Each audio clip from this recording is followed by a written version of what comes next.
You're watching NASA TV.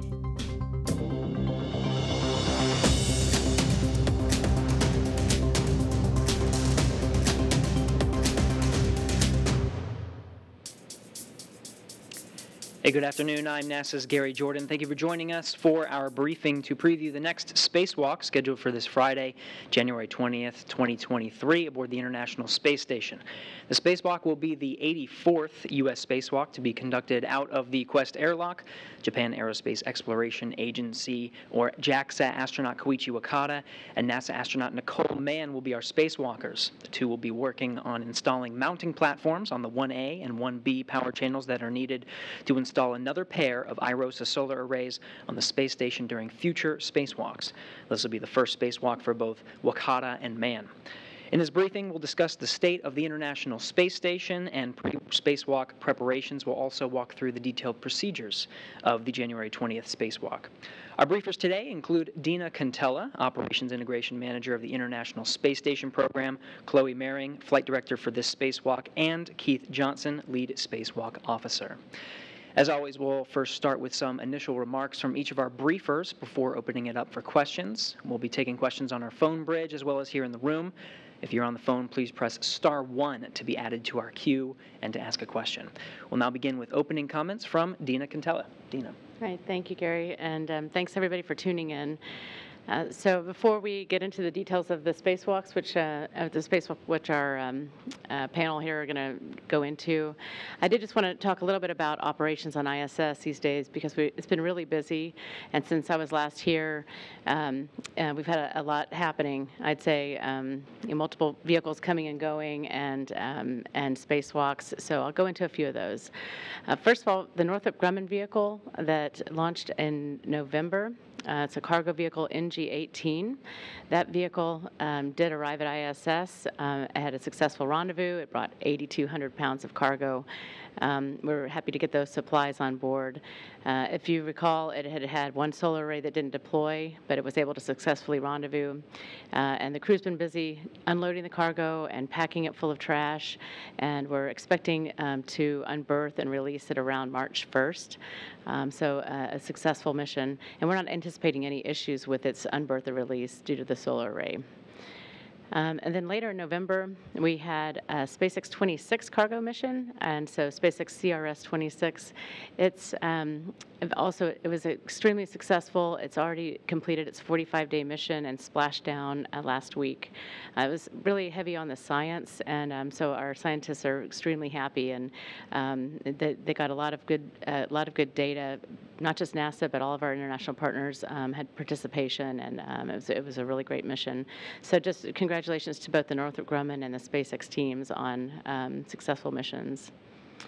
And we also had 3 spacewalks that have happened since November. So we had one that was an installation of some struts for the 1 Bravo channel, and this is setting us up for the IROSA EVAs that will be happening when they bring up the new arrays in June. Is what we're thinking for the SpaceX 28 mission. And so we did that EVA very successfully, and we just have a few remaining bolts to finish on that. And we also deployed both of the 2 IROSA EVAs, both of the 2 IROSAs that came up on SpaceX 26, and we had over 2 EVAs on December 3rd and December 19th. So the IROSAs deployed perfectly, and they're supplying power now. And so really, again, hats off to the team that has built those arrays, the Boeing and Redwire teams, and they're building additional arrays, like I said, for probably the June timeframe when we'll launch the next set. And so as part of the spacewalks, we typically have 4 spacesuits on board, and in this case, back last year, if you remember, we had an incident with water that had entered into the helmet of one of our crew members in March. And so we brought down one of the 4 spacesuits over the summer. We took a look at that, and as I reported in November, the team has worked through the investigation, and we're able to continue EVAs, which of course we did 3. But that had only left us with 3 spacesuits on board. And we did have another issue that came up with one of the fan pump separator units in one of the spacesuits. So for this last series of EVAs, we went into that with only 2 spacesuits, so down some redundancy. But in December, the crew and the team changed out the fan pump separator, and we're now back up to 3 of our 4 spacesuits, and SpaceX 27 will bring up another spacesuit, will bring us up to the full complement. And the spacewalks that happened in December were really successful, and in fact, we also had an issue with our 1B power channel where it was intermittently tripping off, and so we had taken it out of use, out of service. So the 1B, so basically 1/8 of our power was down for a period of time. But during one of the spacewalks, we unplugged a power cable, and that took the intermittent tripping out of the equation. It isolated the issue that we had. And so, again, we were able to add that last minute to one of the spacewalks, and it ended up highly successful. So I'm really happy with the results there. And so in the last couple of months also, the Russians had several EVAs planned, and we've had a couple of them postponed. So first they had an issue with some of the Orlan spacesuit components, but they fixed that. They were able to change those components out. But then when they started the next spacewalk, that's when we had the Soyuz coolant leak. And so that one was also postponed. And our Russian colleagues are working on their forward plans for spacewalks at this point, and when the next one will be. And so relative to the Soyuz coolant leak, there was a dedicated press conference on this last week with Joel Montalbano, our program manager, and with Sergei Krikalev, who's the Human Spaceflight Executive Director at Roscosmos.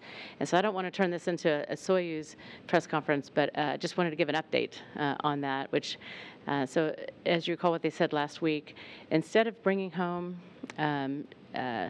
Sergei, Dmitry, and Frank in that Soyuz where we had the coolant leak, instead, what we're going to do is Roscosmos is planning to launch an empty vehicle on February 20th, Baikonur time, and that vehicle will dock autonomously to ISS, and then that will be the new return vehicle for, again, Sergei, Dmitry, and Frank.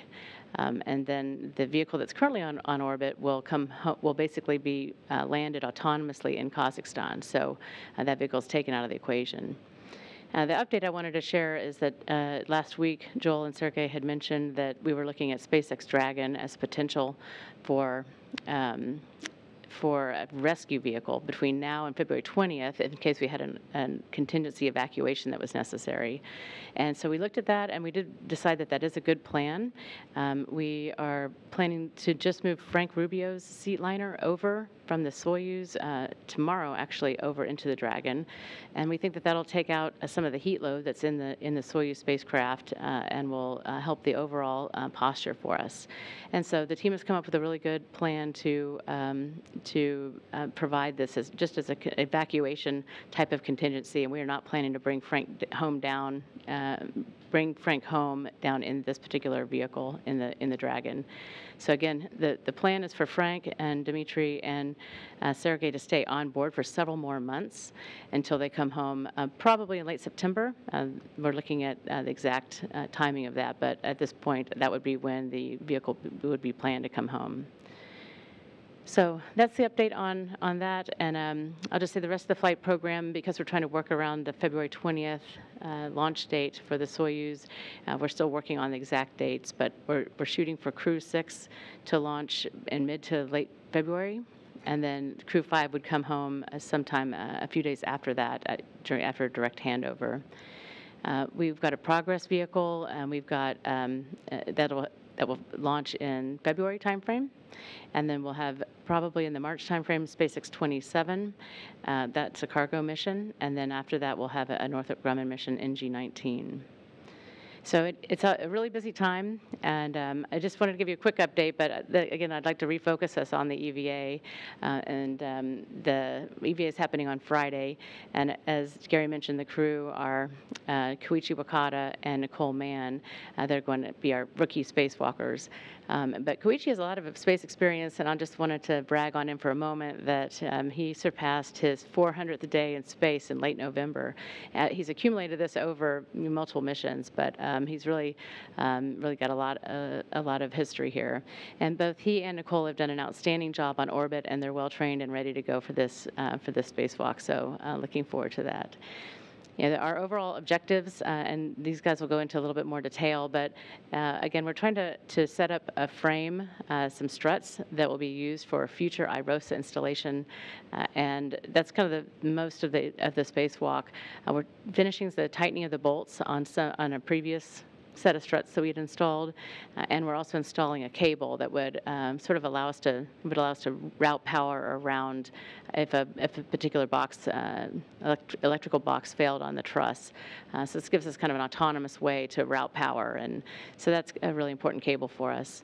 And then there's a few get-aheads, and maybe Keith will go into this, but it's routing additional cables to prepare for other EVAs, and also we have a robotic microconical tool that we're going to go retrieve and bring back for refurbishment as well.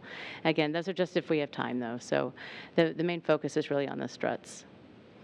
But that's all I had in terms of opening remarks. And so at this point, what I'm going to do is hand it off to Chloe, who is our lead flight director. All right. Thank you. Thanks, everybody, for being here today and for those of you online listening. So again, Nicole and Koichi, they are our spacewalkers. We have Koichi as EV1 and Nicole as EV2, and it is their first EVAs. We have a lot of confidence in them. They have been prepping and practicing and studying remarkably. We've been getting a lot of questions, a lot of comments from them, so we know that they're well prepared. As far as training on the mod kit, they've also been able to do this in the pool together. It was back in August of 2022. And prior to that, we do have some other specific trainers in our buildings and facilities here that they've been able to practice on. Like I said, the prep on board's been going really well. They've been very attentive. We've had two conferences with them so far, and we have one more coming up just to hash out any of the last-minute details. So the mod kits, these are required in order to install the IROSAs, or the ISS rollout solar arrays. And ISS is just a really great platform to use these solar arrays, not only to get the power on board for our payloads, but also to use them as future tech demos on other vehicles such as Gateway, or maybe another deep space type mission. So what they'll be doing is, if I can go ahead and get picture 6, we can take a look at what it looks like. So this is our current, well, almost current picture of station. We haven't had a vehicle depart to be able to see our 3 alpha and 4 alpha IROSA arrays on there. But we currently have 4 IROSAs on board. They're supplying about 9 kilowatts of power, which is going towards a lot of payloads in science. We have the mod kit assembled on 1 Bravo. We have a little bit of work we need to do on that in order for it to be able to receive an IROSA, and we're going to be going out on 1 Alpha, so we'll be out on the S4 to S6 trusses. So with that, the nice thing with these mod kits is we're not constrained regarding when we need to be out the door, when we need to start working on this. So this is just getting the platform ready. So we have a heavy timeline with a lot of work going on, but we're not constrained to eclipses and installations, so when the sun rises and sun sets. So we can get out the door. We got some flexibility working around our timeline and our plan. So what we're going to be doing as far as station is concerned to be getting ready for the EVA is we are going to park our Sarges, or our solar, our solar array rotary joints, and we will have to park 2 of our beta gimbal assemblies, our BGAs, in order to allow the crew to get out there to put these mod kits on board. We've got a couple power downs we need to put in place. We'll get that done ahead of time. And like I said, or like Dina said, the IROSAs are currently not on board. They'll be coming up at a later date, but this is really to get ourselves set up to receive these solar arrays. So I'm going to hand it over to Keith to talk more of the details. But again, what we're going to have is Koichi head out towards the 1 Bravo array, which is at the S6. He's going to start work there while we get Duke at the 1 Alpha. And she's going to start setting up our 1 Alpha mod kit, and we'll see where the timeline takes us. So Keith, if you want to talk the details, hand it over to you. Thank you.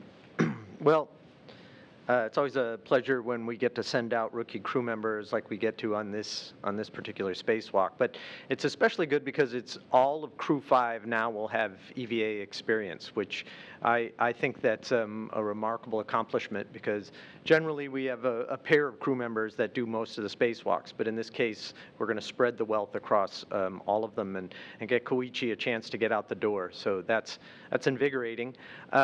We also have a rookie flight director because this will be her first EVA.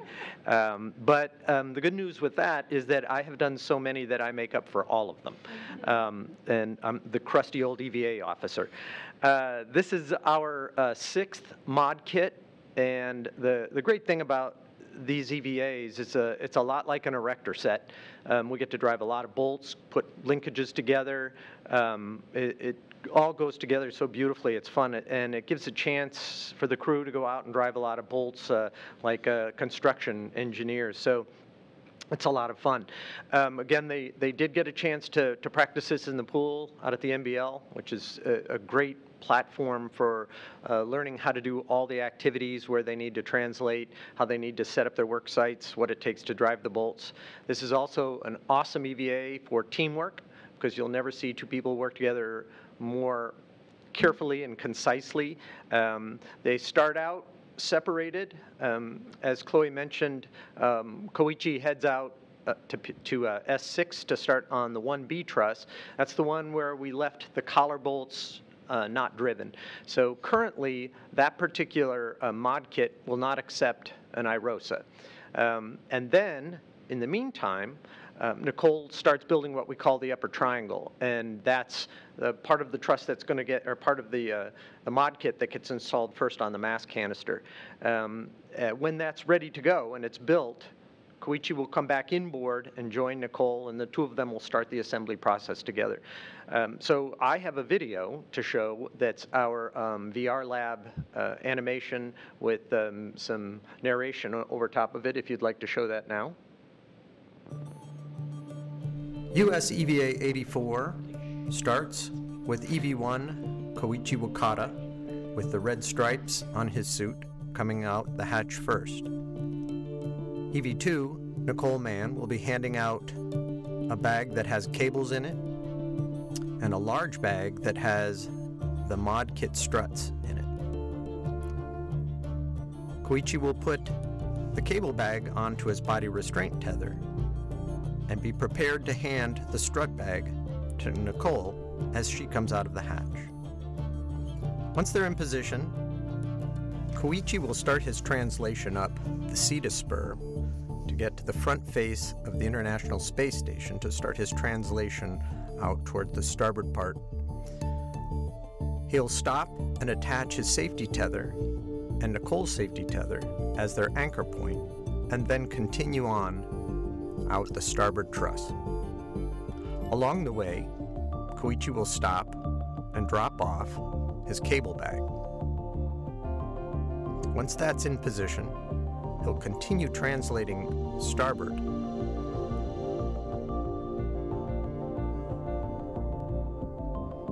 As he moves along the truss, he'll stop and he'll put down what we call a green hook, which allows him to go the rest of the way. Nicole will close the thermal cover. She'll have the MMOD strut bag on her body restraint tether and follow the same path that Koichi did.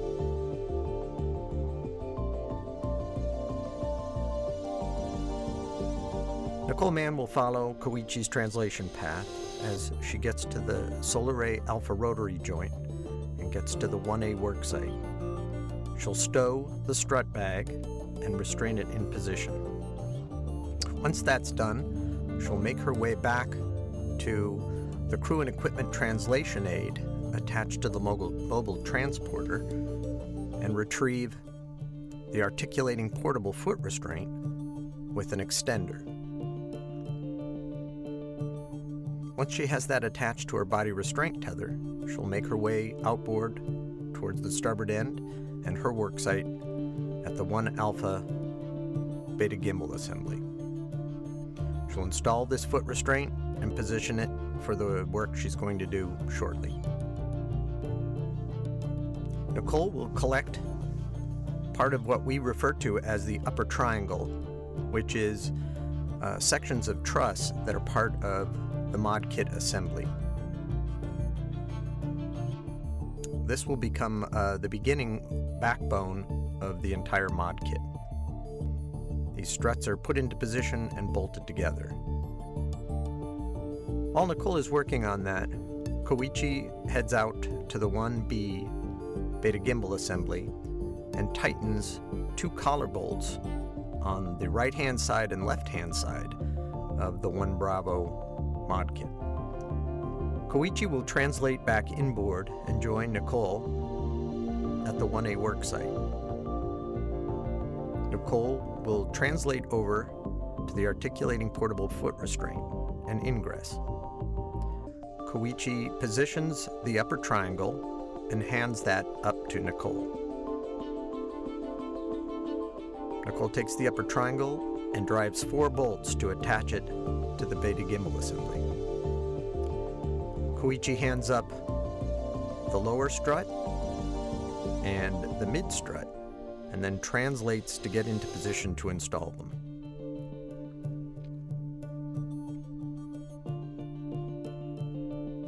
Both crew members work together to drive the bolts on the right lower strut and secure it in place.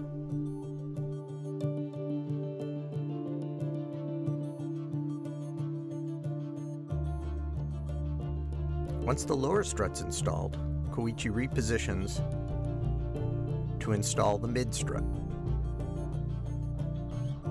Again, the 2 crew members work together to get the right mid strut in place and drive the bolts which hold it.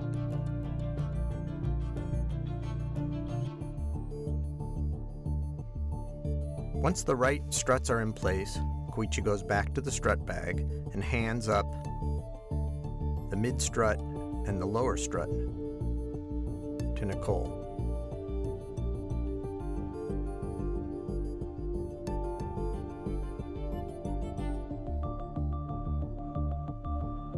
Nicole ingresses the foot restraint, and 2 crew members work together to install the left-hand lower strut.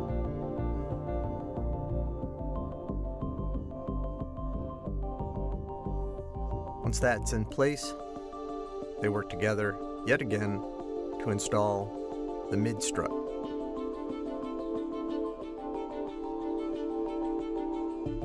Once all the struts have been put in place, they drive the final collar bolts which rigidize the whole system in place. They put the multi-layer insulation back in place to cover up all of the metal components.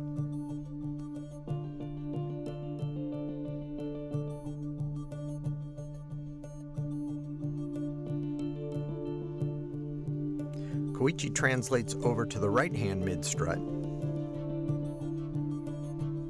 and does the same collar bolts on that side.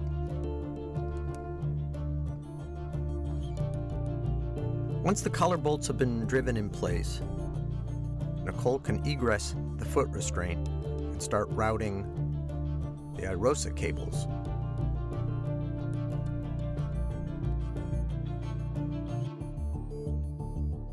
These cables will be installed once the IROSA flies up, the summer of 2023. Koichi then routes the cables on the right-hand side, and that completes the installation of the mod kit. The crew will then translate back and stow the articulating portable foot restraint,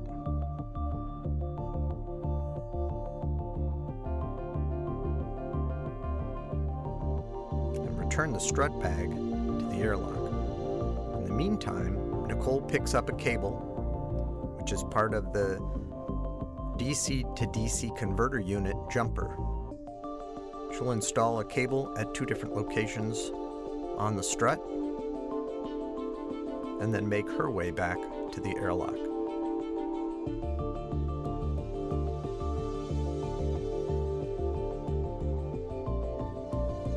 Both crew members will meet back at the airlock, open up the thermal cover, They'll stow the bags that they'd taken out with them into the airlock.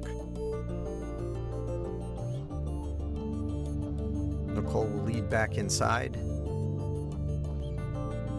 and Koichi will follow. They'll close the thermal cover, and then the hatch inside, and that will end US EVA 84. Okay, so again, you can see how the construction is going to go for this particular EVA.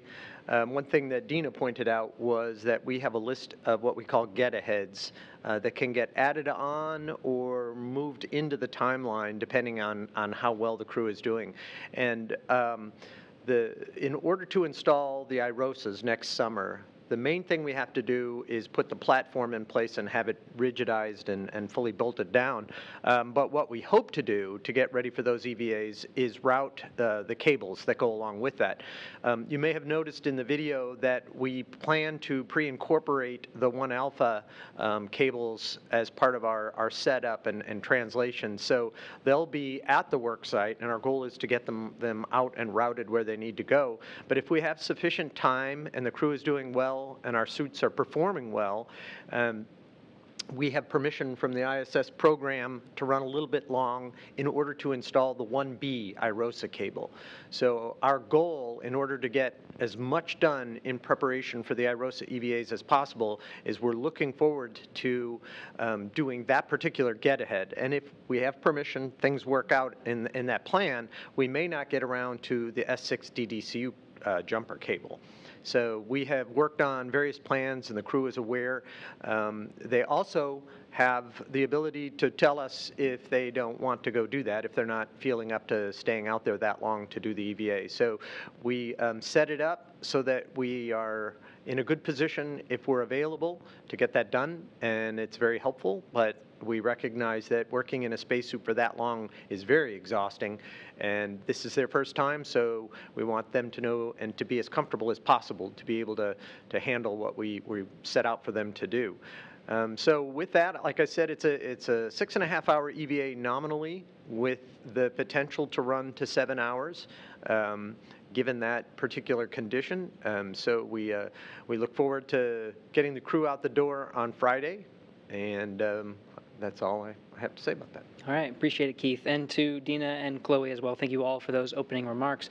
We're now going to open it up for questions. So as a reminder, if you're on the phone, please press *1 to submit a question and enter into our queue.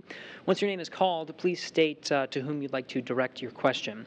And if you find your question has already been answered, then you can press *2 at any time to withdraw it. But let's go ahead and get started here in the room. Gina, why don't you help us kick it off? Gina Sinceri, ABC News. This is for Dina.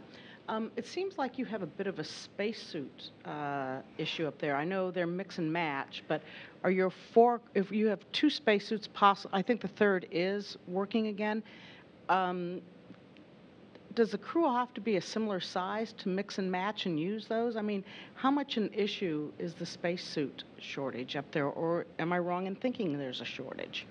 Well, we always like to have redundancy, and so we had gotten down to 2 spacesuits, so we were, I'd say, we weren't in a good posture. So if we were to have an issue on the day of the event, then it could mean postponement of a spacewalk.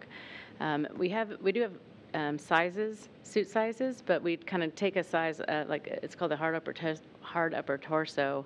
And so, for example, a medium or a large, you might be able to switch that out.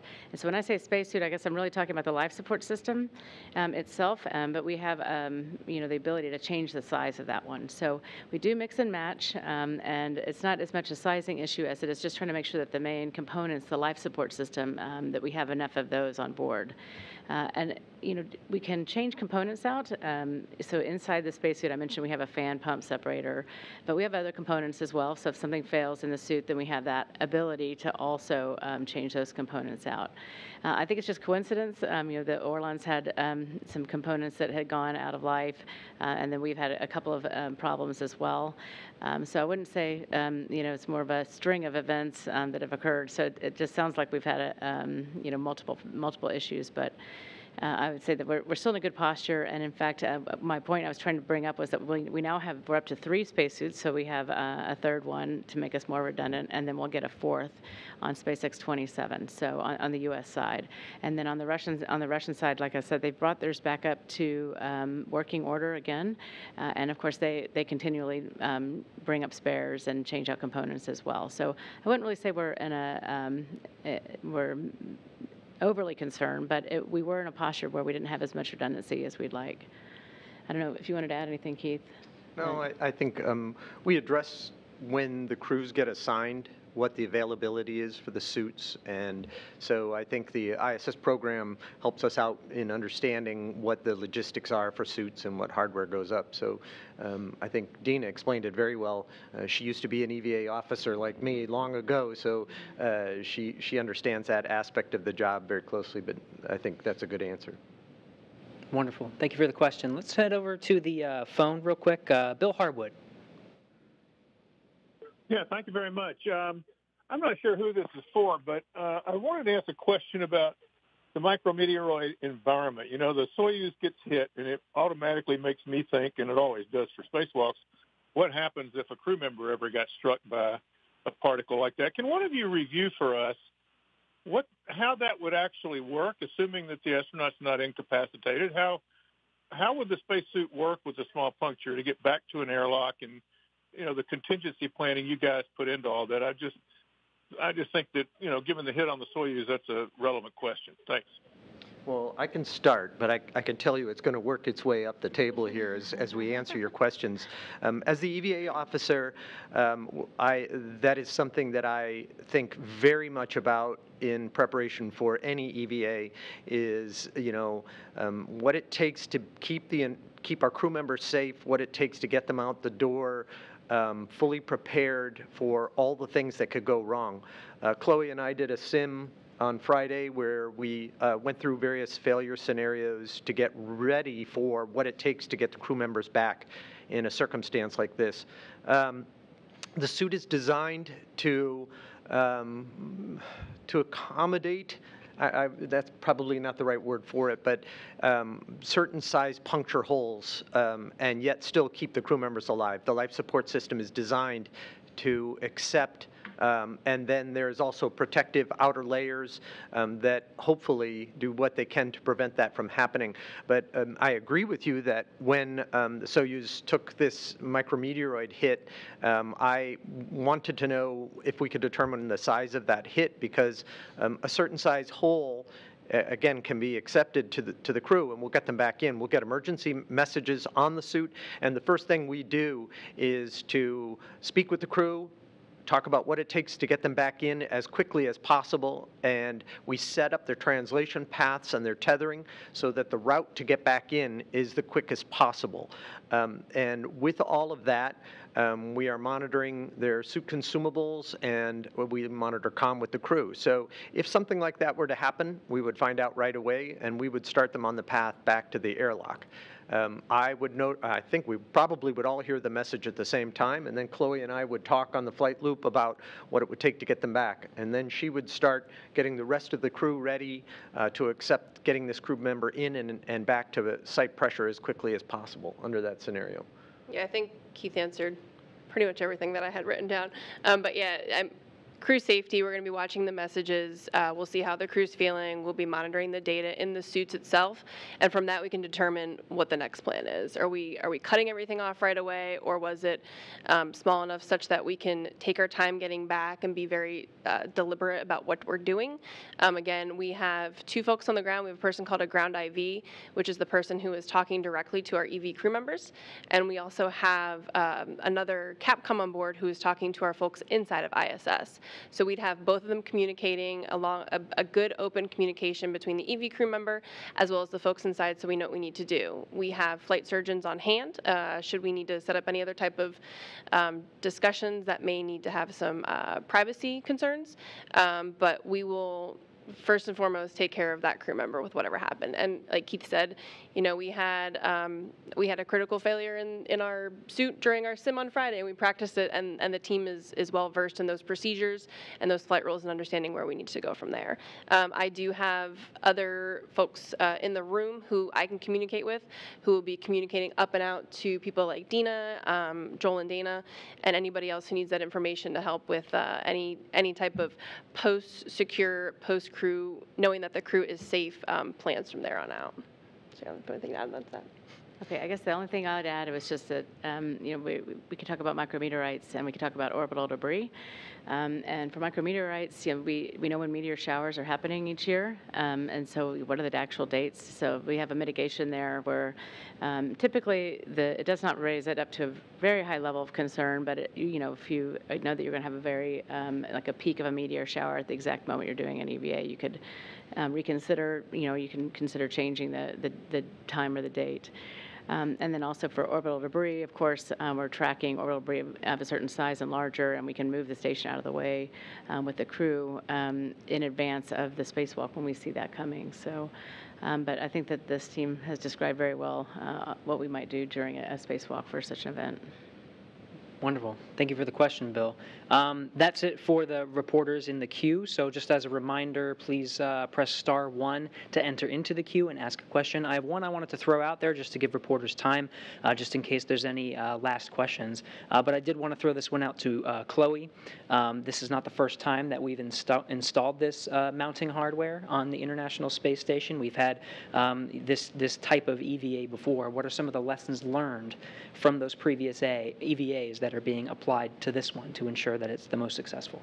Yeah, that's a good question. This is not the first time we've done this. This is actually the 6th mod kit that we've done, and I'll say it, you learn something new on every type of EVA, but I think one of the biggest things that we incorporated actually into the 1 Bravo, which is the last time that we did a mod kit, was being very deliberate in understanding how we monitor the number of turns on the bolts. The bolts on the mod kit are very sensitive, and we have to be very diligent in understanding how many times have these bolts been turned to make sure that they are secure and that we don't have any type of structure concerns. So I would say what we've done is just understanding how we monitor the bolt turns, how we pass that along, how we're very efficient in understanding where we're at, and knowing that we are in a safe config to continue to press on to the next one. So that's one thing that got incorporated last time, and we're going to do that again this time. And it's going to be a very, very effective way of communicating and proceeding along with the timeline to keep ourselves moving. Excellent. Thank you, Chloe. That did spark some reporters to jump into the queue, so let's go to David Kelly with Discovery.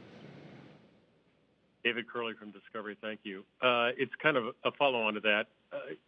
This has been a process that's several spacewalks.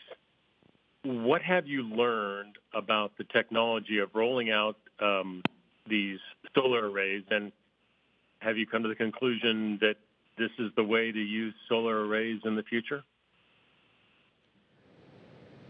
Well, I guess I'll just say, first of all, I think that the hardware has been extremely impressive, and I try to also harp on that a little at the beginning, but when you see the arrays unfurl, and they seem to do so perfectly, and then provide power right away, it's really impressive. So I'd say that really this is proving this is a good technology. They're lightweight and flexible, easy to launch, and I do think this is a really good methodology, and we are planning to use it in the future. There are other types of arrays that other vehicles also use, so I don't want to say that those other arrays are not adequate for their function and use either. Just that I will say that this particular technology is proving to be a good technology for us. Well, I'd like to add to that. When we installed the first set of IROSAs, the power generation of about just over a third of the original, maybe a little over a third of the original legacy solar array was contained within that IROSA. So the power generation, we need that step forward in technology and the capability to generate power. So it's always the right direction to be able to update and accommodate higher power capacity, higher storage, for all the use that we want to get out of station. So it's, I think that the technology is moving in the right direction, and we're able to use it, and that's thanks to the ISS program for pushing forward with that and getting it done. All right, thank you, David, for the question. Let's go back to Bill Harwood on the phone. Yeah, hey, thanks a lot. Just two quick follow-ups on the whole impact sort of scenarios. Dina, obviously, you can move out of the way when you see something coming, but there's, tens of thousands of things that are too small to track, and, micrometeoroids you can't track at all. So one question I had was how do you even assess that environment from a safety standpoint? I mean, I don't know even how you would do a probabilistic risk assessment since the numbers aren't known in a lot of cases. So I'm curious about how NASA views the risk of sending guys out in an EMU. And the only other question I had was I remember back in the shuttle days, they used to tell us that, the suits had a 30-minute emergency supply of air that if something happened, you could rely on and get back to an airlock within 30 minutes. Is that still the case? Is 30 minutes still the timeline to be back in the airlock? Thanks. And that's it for me. Thanks. Okay, let me address your probabilistic risk assessment. We do that, actually, and we do have experts that understand the micrometeoroid environment. All over station you have pockmarks, and we have got impacts, and we have folks that really do study that and understand that environment pretty well. And so, like I said, we're able to kind of look at, from a meteorite standpoint, at least when the meteor showers could happen. But we have all these mitigations in place, training of the crew, understanding, putting the tethers in a certain configuration for rapid bringing the crew in. We have all those mitigations in place, again, but for the reasons you state, Bill, which are, just that there is some uncertainty involved, and then we can't track everything. So, but we do the best we can, and I will say that, as I said, our experts do give us probabilistic risk numbers, the probability of impact on a particular day, and a probability of catastrophic impact. So we do have those discussions based on the environment's knowledge that we have and the models that we have. So, and then relative to the 30-minute ingress, again, this is the way we try to plan our spacewalks. Sometimes we end up, like with the IROSA EVAs, particularly in December, we had to take a look at it. Could take us longer, actually, to bring the crew in, greater than 30 minutes. The 30 minutes is a rule, like a guideline, and it's dependent on the hole size, and it's dependent on how much oxygen you're actually losing, how much oxygen you already had in your tank when it happened. So there's a lot of those factors that would go into your actual time that you have available in such a case. So again, 30 minutes is a rule, but then we assess it every single spacewalk and say, can we make it in 30? And if we can't, is it, I'd say, should we eat into the margin in order to accomplish that task or not? So we do look at that every flight. Do you have anything to add? Oh, I was just going to say that when this particular spacesuit was designed, part of the design process and the constraints were what kind of margin do you design into something like this, and how do you accommodate for all the different failure modes that could happen on a spacesuit. And for that reason, that 30 minutes that you quote is based on a particular size hole in the suit. So there's really no way to know that the hole would be smaller or larger than that. It is just something that someone said as a requirement, here's what we're going to build towards. The 30 minutes is actually interesting because the space station is so large that when you are all the way out at the extreme, the way we will be on the CBA, we do very carefully think about what it takes and everything that has to happen to get back inside on time under that 30 minutes or rough estimates of what it takes to get back. So again, a lot of planning and preparation. We let the crew know. We talk through emergency scenarios with them. And we get everybody ready to go, but there's always risk. And it's just like any time you get in an automobile, there is always risk. But we need to be willing to figure out the safest way to do it, get ready for all that could go wrong, and that's how we do it to put our crew members in that position. Very good. Thank you for the question, Bill. And that'll do it for the phone queue. So we'll go ahead and wrap up our briefing for today. So thanks to all who submitted questions, who asked questions, and of course, thanks to our briefers for taking the time to discuss the upcoming spacewalk. For Friday, NASA TV coverage begins at 7 a.m. Eastern Time, 6 a.m. Central Time. The planned start time for that spacewalk is 8:15 a.m. Eastern, 7:15 a.m. Central. Thanks again for joining us. That will wrap up today's briefing.